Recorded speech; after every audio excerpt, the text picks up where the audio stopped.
ओम अज्ञानतिमिरन्धस्य ज्ञानञ्जनशलाखया चक्षुरुन्मीलितं येन तस्मै श्रीगुरुवे नमः।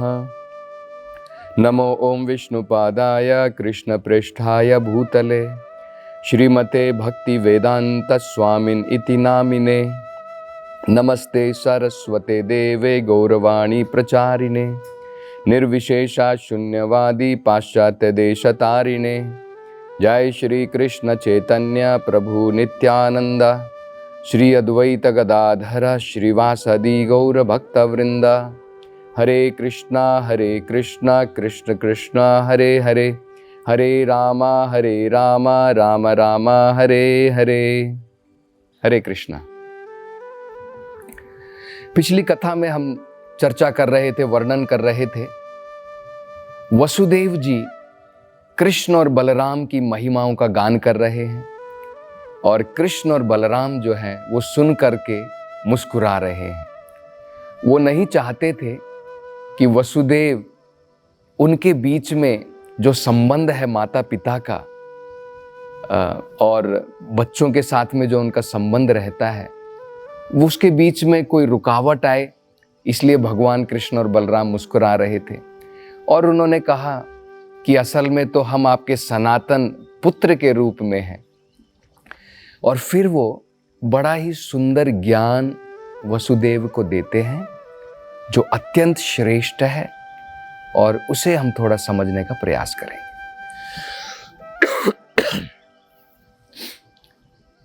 वसुदेव जी को कहते हैं, कृष्ण कहते हैं, हे पिता, आपने जो मेरे बारे में बताया, बलराम जी के बारे में कहा, द्वारका वासियों के बारे में कहा,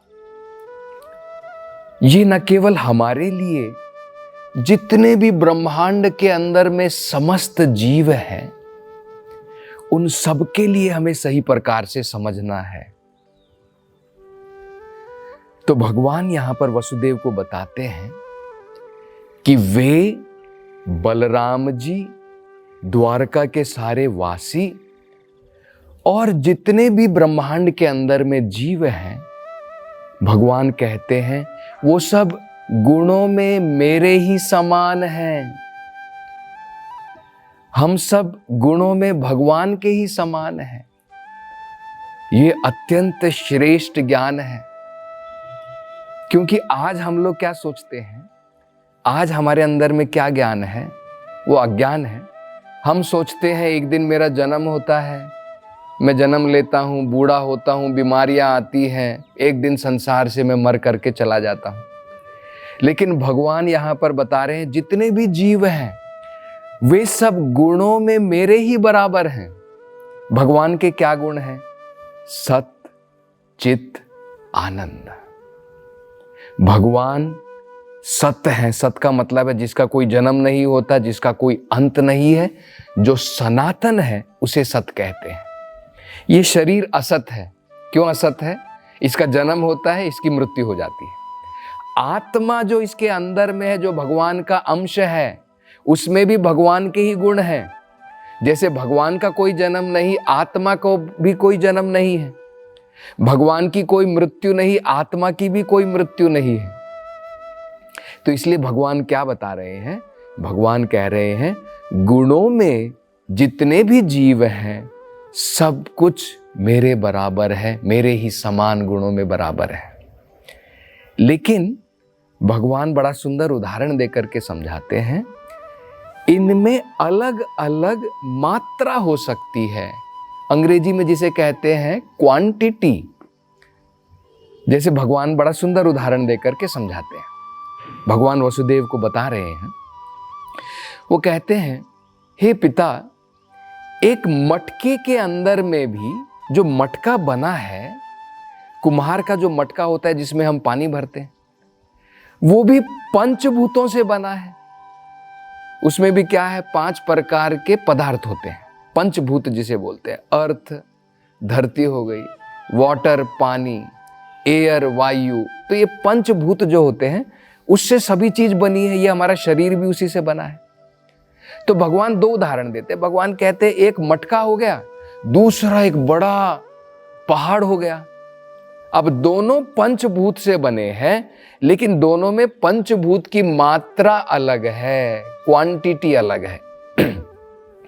एक मटके के अंदर में पंचभूत कम मात्रा में है, एक पहाड़ के अंदर में पंचभूत बड़ी मात्रा में है। तो भगवान यही समझाते हैं, भगवान के अंदर में जो गुण है, क्योंकि भगवान प्रभु है, विभु है, उनके अंदर में ये सारे गुण महान मात्रा में है। हमारे जीव जो हम भगवान के अंश हैं, वो छोटी मात्रा में है। तो इस उदाहरण के द्वारा भगवान वसुदेव को चाहते थे उनका दृष्टिकोण संसार की तरफ बदले। हमें भी यही सीखना है। संसार को हम अपनी दृष्टि से देखते हैं अज्ञानता के द्वारा। अब अगर ये ज्ञान हमें प्राप्त हो जाए, इस दृष्टिकोण से हमें पूरे संसार को देखना चाहिए। ये जो महाभागवत का दृष्टिकोण होता है, देखिए कितना अलग होता है। हमारा दृष्टिकोण कितना अलग होता है। मान लीजिए, आपको एक छोटा सा उदाहरण देकर के जस्ट बता रहा हूं। आप आज जो है एक वस्त्र पहन करके आते हैं, पीला वस्त्र। अगले दिन आप आते हैं लाल वस्त्र। अगले दिन आप आते हैं काले वस्त्र आपने धारण की, एक टी शर्ट पहनी हुई है काले कलर की। क्या मैं आपको तीनों अलग दिन अलग अलग नाम से पुकारूं? अरे पीले वस्त्र वाले, अरे काले वस्त्र वाले, अरे लाल वस्त्र वाले, इधर आओ। आपको बड़ा अजीब लगेगा।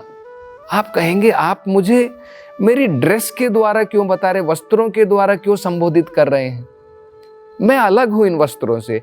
आज मैंने पीला पहना है, कल मैं काला पहनता हूं, कल लाल पहनता हूं, लेकिन ये तो मेरी आइडेंटिटी नहीं है, ये तो बदलती रहती है। लेकिन देखिए, अज्ञानता के कारण हम इसी प्रकार से देखते हैं। हम देखते हैं ये मोटा है, ये पतला है, ये लंबा है, ये आदमी है, ये औरत है, ये कुत्ता है, ये बिल्ली है। ये सारे हमारे वस्त्र हैं। ये अज्ञानता के वश हम देखते हैं। जो व्यक्ति जो महाभागवत होता है, भगवान यही समझा रहे हैं हमें किस दृष्टिकोण से देखना है। हमें देखना है सब भगवान के अंश है, अलग अलग वस्त्र धारण किए हुए, बस अपने कर्म के अनुसार अलग अलग वस्त्र धारण करके आए। कर्म के अनुसार कोई कुत्ता बन गया है, कोई बिल्ली बन गया है, कोई किसी ने मनुष्य का शरीर ले लिया है, कोई ब्राह्मण बन गया, कोई स्त्री बन गया। सब अपने कर्म के अनुसार है। अन्यथा सबके अंदर में वही आत्मा है, जिसमें वही गुण है जो भगवान के अंदर में है। अंतर केवल इतना, भगवान के अंदर में वो सारे गुण बड़ी मात्रा में है, हमारे अंदर में छोटी मात्रा में। इतना ही अंतर है। ये महाभागवत का दृष्टिकोण होता है। तो उसमें हमें दो बड़ी महत्वपूर्ण चीजें क्या समझनी है, उसके क्या दृष्टिकोण होते हैं। महाभागवत का दृष्टिकोण है सारे जीव भगवान के अंश हैं और सभी के अंदर में भगवान विराजमान है। ये दो दृष्टिकोण, ये हमें सीखना है। सारे जीव भगवान के अंश हैं और सबके अंदर में परमात्मा के रूप में भगवान विराजमान है। हमारा दृष्टिकोण अलग है। हम देखते हैं ये शरीर अलग है, ये अलग है, ये अलग है। हम नहीं देखते हैं कि ये सारे के सारे भगवान के अंश हैं। हम नहीं देखते हैं कि सबके अंदर में भगवान विराजमान है। नहीं तो हम दूसरों को कष्ट क्यों पहुंचाएंगे। अगर हमें ये ज्ञान आ जाए, ये समझ में आ जाए कि सभी भगवान के अंश हैं और सबके अंदर में भगवान विराजमान है, और जहां पर भगवान विराजमान है वो मंदिर है, तो हम दूसरों को कष्ट नहीं पहुंचाएंगे। इसलिए वेदों के अंदर में बताया गया है ये दृष्टिकोण बड़ा महत्वपूर्ण है। तो भगवान ने जो है ये दृष्टिकोण चाहते थे। अब देखिए, वेदों के अंदर में 2-3 वाक्य हैं जिसका लोग गलत अर्थ निकालते हैं। एक वाक्य है वेदों में, तत् त्वम असि, मतलब मैं उस भगवान के समान हूं। तत् त्वम असि, आप जितने भी हैं सब भगवान के समान हैं। लेकिन यहां पर हमें अंतर समझना है। हम भगवान के समान पूर्ण रूप से नहीं है, गुणों में है, मात्रा में नहीं है। ये हमें बड़ा क्लियरली स्पष्ट रूप से समझना है। अन्यथा हम लोग सोचेंगे कि हम ही भगवान हैं। ऐसा नहीं है। तो तो ये हमें सही प्रकार से समझना है। भगवान ने देखिए कितना सुंदर उदाहरण दे करके वसुदेव को समझाया। भगवान ने कहा एक छोटा मटका है, उसमें भी पंचभूत हैं, एक बड़ा पहाड़ है, उसमें भी पंचभूत है, लेकिन अंतर है। अंतर क्या है? दोनों में पंचभूत है, मात्रा अलग है। तो वेदों में एक 3 बड़े सुंदर उदाहरण दिए गए हैं। इसी प्रकार से हमने ये भी देखा, एक वाक्य हमने देख लिया तत्वमसि, एक और वाक्य है वेदों के अंदर में अहम ब्रह्मास्मि, मैं ही ब्रह्मन हूं। अब हमें क्या समझना है? ये बड़ा सरल है। मैं ब्रह्मन हूं लेकिन भगवान परम ब्रह्मन है। मैं आत्मा हूं, भगवान परम आत्मा है। ये हमें समझना है। हम भगवान नहीं हैं, हम भगवान के सनातन अंश हैं। ये हमें समझना है। तो देखिए 3 बड़े सुंदर उदाहरण हैं। अपने जीवन में इन 3 उदाहरण को अगर हम याद रख लेंगे, हम कभी ये भूल नहीं करेंगे कि मैं ही वो भगवान हूं। हमें हमेशा याद रहेगा मैं भगवान का अंग हूं, मैं भगवान का अंश हूं, मैं भगवान का सनातन सेवक हूं। और उस सेवा में और भगवान की जब हम सेवा करते हैं उसे ही भक्ति कहा जाता है, और इस भक्ति के द्वारा ही आनंद की प्राप्ति होती है। हनुमान राम नहीं बनना चाहते हैं, हनुमान हमेशा भगवान के सेवक के रूप में आनंद की प्राप्ति करना चाहते हैं। ये जीवों का असली स्वरूप होता है। जीवेर स्वरूप होए नित्येर कृष्णदास। जीव का नित्य स्वरूप क्या है? हमेशा इटरनली सनातन रूप से भगवान के सेवक है, अलग अलग रूप में। जैसे यशोदा माई भगवान की सेवक है, किस रूप में है? माता पिता के रूप में। अर्जुन भगवान के सेवक है, किस रूप में है? एक मित्र के रूप में। हनुमान जी जो है राम भगवान के सेवक है, किस रूप में है? वो है एक प्रकार से दास के रूप में। इसे दास्य कहते हैं, साख्य कहते हैं, और अनेकों प्रकार से है। गोपियां जो है वो माधुर्य के रूप में है, माधुर्य प्रेम के द्वारा भगवान की दासी के रूप में है। तो अनेकों प्रकार से हम भगवान के सेवक हो सकते हैं। तो 3 बड़े श्रेष्ठ उदाहरण वेदों के अंदर में दिए हैं, जिसके द्वारा ये समझाया गया है हम भगवान के साथ एक भी हैं लेकिन भगवान से अलग भी हैं। वो कौन से 3 उदाहरण हैं? पहला उदाहरण दिया जाता है जिस प्रकार से सोना होता है, सोने के आभूषण और सोने की खान, 2 उदाहरण दिए। उसमें क्या है देखिए, जो सोने का आभूषण होता है, देखिए हम कान के अंदर में जो है कुंडल पहनते हैं, गले के अंदर में सोने की माला या हाथ के अंदर में कड़ा पहन सकते हैं। अब देखिए वो जो सोना जो कुंडल के रूप में है, कड़े के रूप में है, और जो सोना खान के अंदर में है, दोनों में समानता है, दोनों भी सोना है, दोनों में क्वालिटी बराबर है, लेकिन क्वांटिटी देखिए कितना अंतर है। ये 1 लाख 2 लाख का होगा, लेकिन जो खान के अंदर में है उसका हम एस्टिमेट भी नहीं कर सकते हैं, उसकी वैल्यू कितनी बड़ी है। ये पहला उदाहरण है वेदों के अंदर में दिया है। भगवान बड़े खान की बराबर है और हम जो हैं उस सोने के छोटे छोटे कुंडल आभूषण के बराबर है। सुंदर उदाहरण।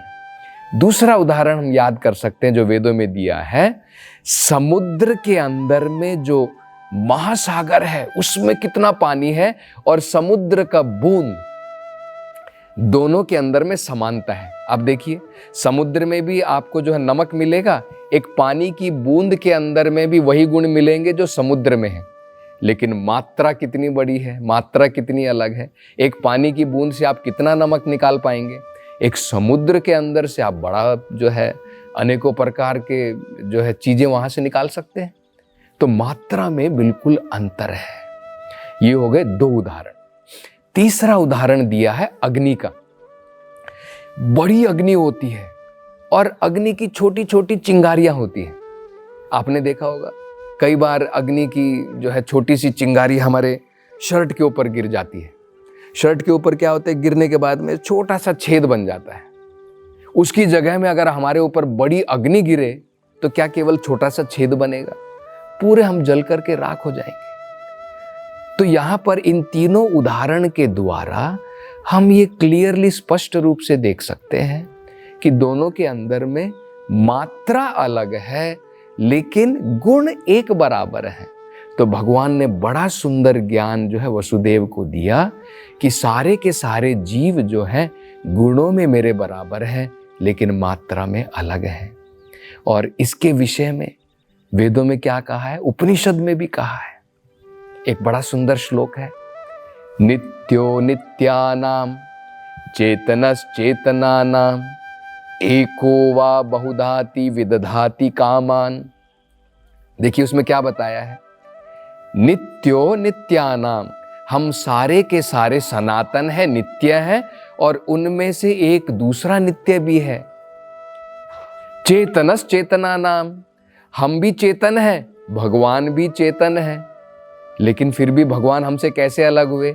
हम भी सनातन, भगवान भी सनातन, भगवान भी कॉन्शियस है, चेतन है, हम भी चेतन है, लेकिन आगे वेद में बताया है एको वा, वो एक है, हम अनेक हैं। बहुधाति मतलब बहु का मतलब होता है बहुत सारे हैं। तो वो क्या करते हैं, विदधाति कामान, वो इंडिपेंडेंट है, आत्मनिर्भर है, अपनी इच्छाएं भगवान अपने आप पूर्ण कर लेता है, लेकिन हमारी इच्छाएं कौन पूर्ण करता है? हमारी जितनी भी इच्छाएं हैं सब भगवान पूर्ण करता है। अभी आप देखिए जंगल के अंदर में कितने सारे जानवर हैं, क्या हम उनको भोजन खिलाने के जाते हैं? उनकी जरूरतों को कौन पूरा करता है? सारे ब्रह्मांड के अंदर में कितने प्राणी हैं, सबकी जरूरतों को कौन पूरा करता है? वो है भगवान है। तो ये बड़ा श्रेष्ठ उदाहरण दिया है। आगे देवकी माता भी वसुदेव के साथ में बैठ करके शांति के साथ में ये सुन रही है भगवान से। और अब देवकी माता जो है भगवान से एक निवेदन करेंगी, प्रार्थना करेंगी। इसकी चर्चा हम अगली कथा में करेंगे। हरे कृष्णा।